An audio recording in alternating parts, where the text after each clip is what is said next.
সমুদ্র মন্থন। আমরা সবাই জানি এ কিভাবে হয়েছিল। এই মন্থন থেকে কি কি পাওয়া গেছিল? অসংখ্য রত্ন পাওয়া গেছিল, বিষ পাওয়া গেছিল, অমৃত পাওয়া গেছিল।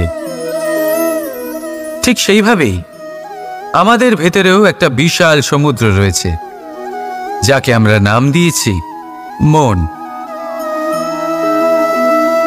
যদি এই মনের মন্থন করা হয়, তাহলে এই মন থেকে বিষও বেরোতে পারে আর অমৃতও বেরোতে পারে। তাই মনে রাখবেন, আপনার যে জিহ্বা রয়েছে তা বিষও নির্গত করতে পারে, আবার অমৃত। খারাপ কিছুও করতে পারে, যদিও আপনার মনস্কামনা খারাপ নাও হয়। তাই সবসময় যখন আপনার মুখ থেকে শব্দ উচ্চারণ করবেন, এই মনের মন্থন করে তা করুন।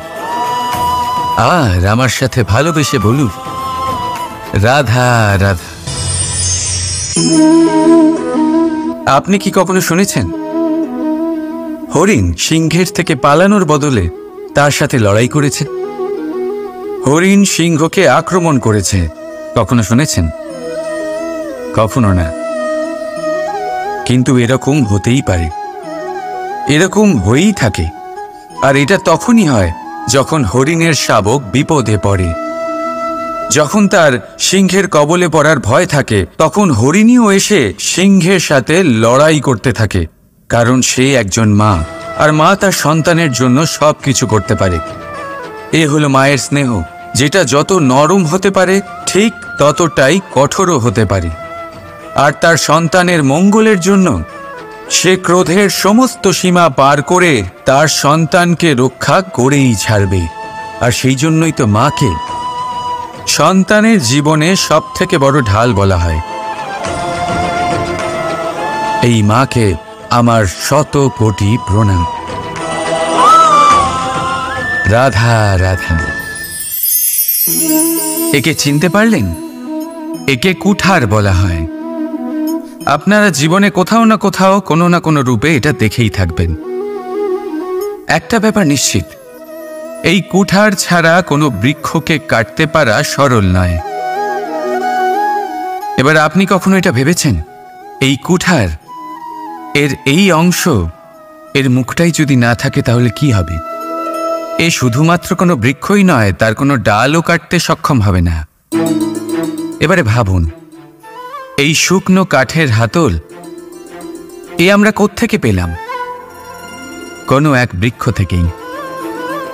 সেই ডাল যাকে কেটে ফেলা হয়েছিল এক বৃক্ষকে কাটার জন্য, এই ডালই শস্ত্ররূপে প্রস্তুত।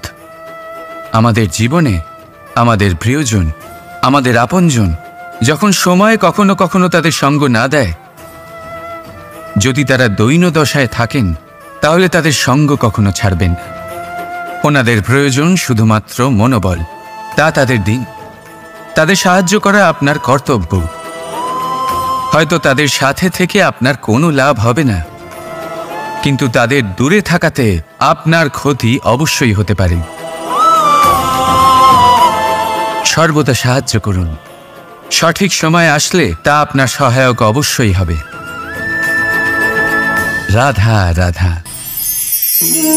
আমাদের মধ্যে বেশিরভাগ মানুষেরই এই অভিযোগ থাকে যে মানুষ তখনই আমাদের স্মরণ করেন যখন সেই সময় আসে যখন আমাদেরকে প্রয়োজন হয়, যখন কোনো কাজ থাকে।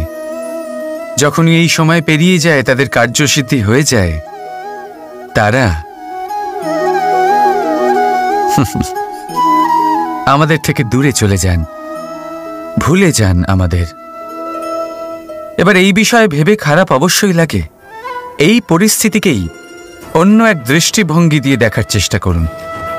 মনে রাখবেন, মানুষ প্রদীপের সন্ধান তখনই করেন যখন তার জীবনে অন্ধকার থাকে। আপনি প্রসন্ন হয়ে উঠুন, কারণ আপনার কাছে সেই সুযোগ আছে যে কারোর জীবনে প্রকাশের কিরণ আনতে পারছেন, কাউকে সঠিক পথ দেখাতে পারছেন, কারোর সহযোগিতা করতে পারছেন, এই পুণ্য অর্জন করতে পারছেন। কারোর থেকে কোনো আশা রাখার দরকার নেই। যার আপনাকে যতটা প্রয়োজন তাকে ততটাই সাহায্য করুন, ততটাই সবাইকে প্রেম বিতরণ করুন। আর এই প্রেমের ভাব নিয়েই আমার সাথে বলুন, রাধা রাধা।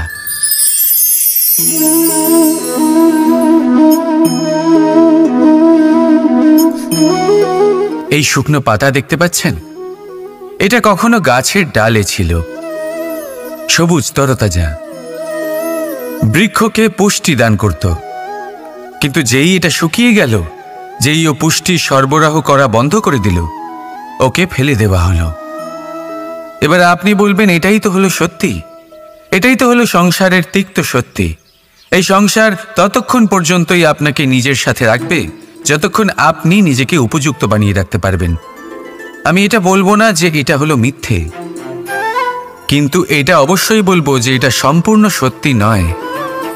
সম্পূর্ণ সত্যি হলো এটাই যে যদি আপনি চান তাহলে চিরকালের জন্য সংসারকে পুষ্টি দান করতে পারেন, আর চিরকালের জন্য সংসার আপনাকে নিজের সঙ্গে রাখতে পারে। কিভাবে? এই শুকনো পাতার উদাহরণই আপনাকে দিচ্ছি। এই শুকনো পাতা প্রথমে টুকরো হবে, তারপরে বৃষ্টির জলের সাথে গলে যাবে, তারপর সার হবে, তারপর সেই বৃক্ষের গোড়াতেই সমাহিত হবে, একটা নতুন অঙ্কুরকে একটা নতুন জীবন দেবে। তাহলে আপনি ভাবুন, আপনি নিজের জীবনের সাথে কি করতে চান? যদি কখনো আপনি পড়ে যান, অসফল হয়ে থাকেন, তাহলে আপনি কি এই উৎসাহ হারিয়ে ফেলবেন, নাকি আবার উঠে দাঁড়াবেন আর আবার এক নতুন সংসারের রচনা করবেন? সিদ্ধান্ত আপনার। রাধা রাধা। সকলে বলেন এবং আমিও বলি যে মানুষ যেমন সঙ্গে মেলামেশা করেন সেরকমই তার স্বভাব হয়ে যায়। এ হলো সত্য, কিন্তু এটা হলো অর্ধ সত্য। হ্যাঁ, বৃষ্টির ফোঁটা যখন সাপের মুখে যায় তখন তা বিষে পরিণত হয়, তাই যখন ঝিনুকের মধ্যে যায় তখন তা মুক্ততে পরিণত হয়। কিন্তু কোনো ব্যক্তির স্বভাব এ হলো অত্যন্ত গুরুত্বপূর্ণ। কোনো এক ফুলের কথা ভাবুন, সেই ফুলের সাথে জড়িত সেই কাঁটাগুলোর কথা ভাবুন। সহস্র বছর ধরে সেই কাঁটা ফুলের সাথেই লেগে রয়েছে, কিন্তু আজও সেই বিধেই যায়, সেই যন্ত্রণাই দেয়, সুবাস ছড়ায় না। কেন? কারণ বিধে যাওয়া কাঁটার স্বভাব হয়। এটা বোঝেনি। সর্বপ্রথম নিজের মনের ভাবকে বদলাতে শিখুন, তারপরই আপনার সঙ্গের প্রভাব পাল্টাতে পারে। আর যদি আপনি এরকম করেন তাহলে আপনার জগৎ প্রশান্তিতে ভরে যাবে। তাহলে আসুন আমার সাথে ভালোবেসে বলুন, রাধা রাধা। প্রতিজ্ঞা ছোট একটা শব্দ, কিন্তু এর মধ্যে শক্তি অনেক থাকে। যে ব্যক্তি প্রতিজ্ঞা পালন করেন তাতে অটল থাকেন, সংসার তাকে সম্মান করে। আর যে ব্যক্তি এটা করতে পারেন না তিনি বদনামের ভাগীদার হয়ে যান। এবার এটা আমরা সবাই জানি, কিন্তু দেখুন, এই প্রতিজ্ঞার পালন কি যে কোনো পরিস্থিতিতে সেই যাই হোক না কেন করা উচিত?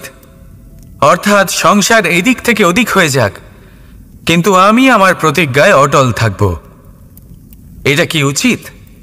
এবার এটা আমরা বুঝবো একটা উদাহরণের দ্বারা। ধরুন আপনি আজ একটা প্রতিজ্ঞা নিলেন, বনের একটা সিংহকে আপনি রক্ষা করবেন। এ তো খুব ভালো কথা যে আপনি কারোর প্রাণ রক্ষা করবেন, আপনি শিকারীর হাত থেকে ওকে রক্ষা করবেন, ওকে বিপদের হাত থেকে রক্ষা করবেন। এতে প্রকৃতির ভারসাম্য বজায় থাকবে। কিন্তু যদি এই সিংহ নির্দোষদের ওপর আক্রমণ করে তখনও কি এর প্রাণ রক্ষা করা উচিত হবে? তখনও কি নিজের প্রতিজ্ঞায় অটল থাকা উচিত হবে? না, কারণ তখন এটা পাপে পরিণত হবে।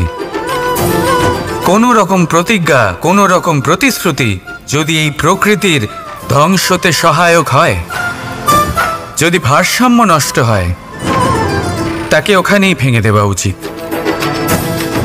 আর এটা আপনাকে শিখতেই হবে, সময়ের সাথে আপনাকে বদলাতে হবেই। কারণ যিনি সময়ের সাথে বদলান না সেই প্রকৃতি তার ব্যক্তিত্ব বদলে দেন। মনে রাখবেন, সেটাই হলো প্রতিজ্ঞা, সেটাই হলো প্রতিশ্রুতি যা এই সংসারের মঙ্গল করে। নয়তো সেটা হলো পাপ, যে পাপের শাস্তি প্রকৃতি আপনাকে অবশ্যই দেবে। তাহলে আসুন আমার সাথে বলুন, বন্দে ধর্মা বন্দে কর্মা, রাধা রাধা।